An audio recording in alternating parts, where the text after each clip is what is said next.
আওয়ামী লীগ যাতে আর ক্ষমতায় আসতে না পারে। যে গতকাল আপনারা দেখেছেন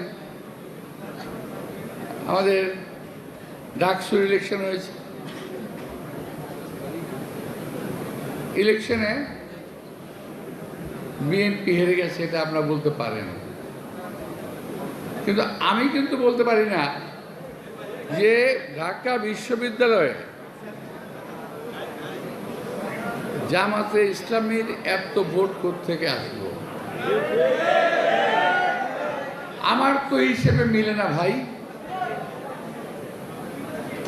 আমি বলতে চাই না জামাত কারচুপি করেছে, আমি বলতে চাই দেশে একটা গভীর ষড়যন্ত্রের আভাস পাচ্ছি আমি।